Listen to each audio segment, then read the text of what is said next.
Hello and welcome to episode number 2 of Small Fortunes, discovering the small fortunes in the little moments of life.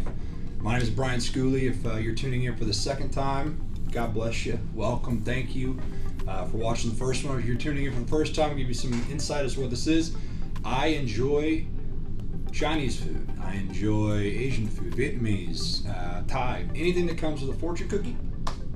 And I have been collecting my fortunes for many years now, and actually reading them and giving some thought as to how they may or may not truly impact my life if I, think about them accordingly. And so what this is I get one of the fortunes that I've collected again over years. I've got a lot of them.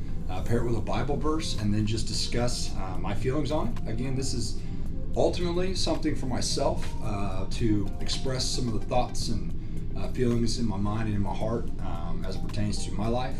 If it affects you in any way positively, great. Negatively, I'm sorry. I'm doing my best. But I want to thank anybody that watched the first one, and even those that engaged in conversation with me on the comments on the first video. That was fun. I enjoyed keeping the conversation going beyond this roughly 5-minute video. So keep that up. I thoroughly enjoyed that. So without further ado, let's get to cracking.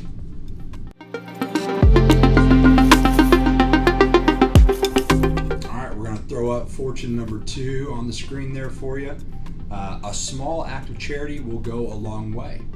And the Bible verse for today is Matthew 25, verse 40. Truly I say to you, as you did it to one of the least of these, my brethren, you did it to me.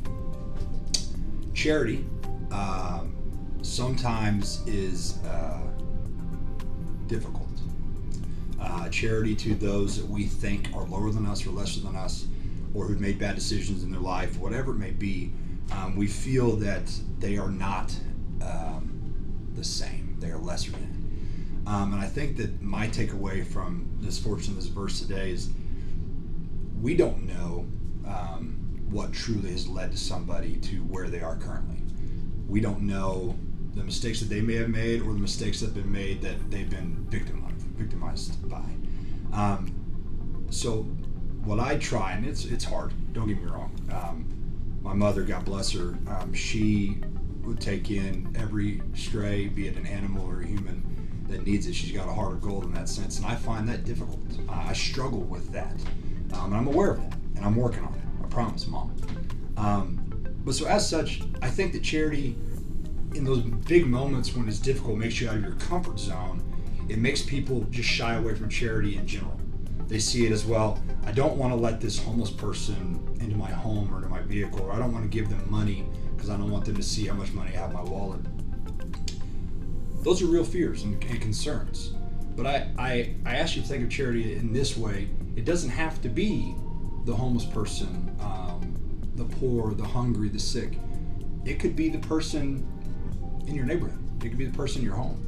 It could be the person in your office, on your team, that just needs somebody to show they care.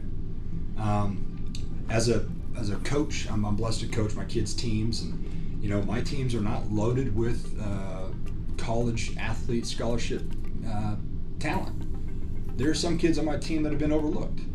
Some kids that would not have been given a chance to be on other teams other than the ones that I'm lucky and blessed to coach.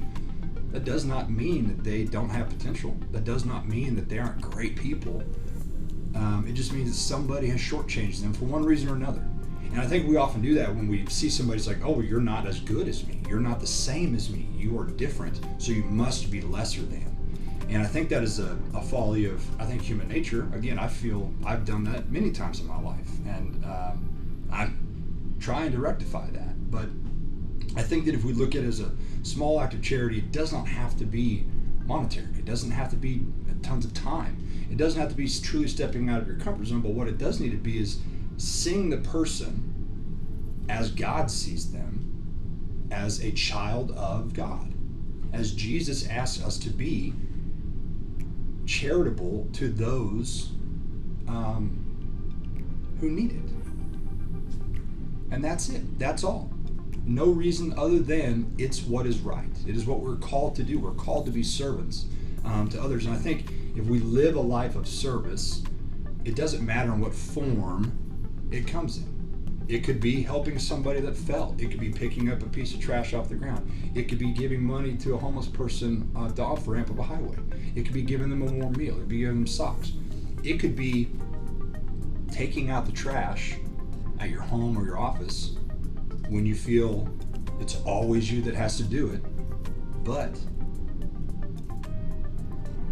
that's okay. Whatever the act of charity towards others that can be selfless outside of yourself, just for that person, for that need, for that individual or that moment, that's what we're called to do. I think as a parent, as a manager, a business owner, a lot of times I find myself going, well, if I don't do it, nobody will. If I don't put away the dishes at home, nobody will. If I don't pick up the kids' shoes, nobody will. If I don't do this at work, nobody will. What if you're right? Accept that reality. Then frame it in a different light. If I don't do it, nobody will. If I don't take care of this person who needs support, if I don't give them a hug, if I don't tell them they're doing a great job, who will? So I kind of put it succinctly to be like, if not me, then who? And if not now, then when? If I see something that is needed to be done, I need to take that moment, that time to make it done. Get it done. Give that person the praise they need. Give that person the hug that they didn't know they wanted. Give that person the food that they've been so anxiously waiting for. Whatever it is, whatever the form of charity, find a way today to selflessly do something for somebody else. That's it.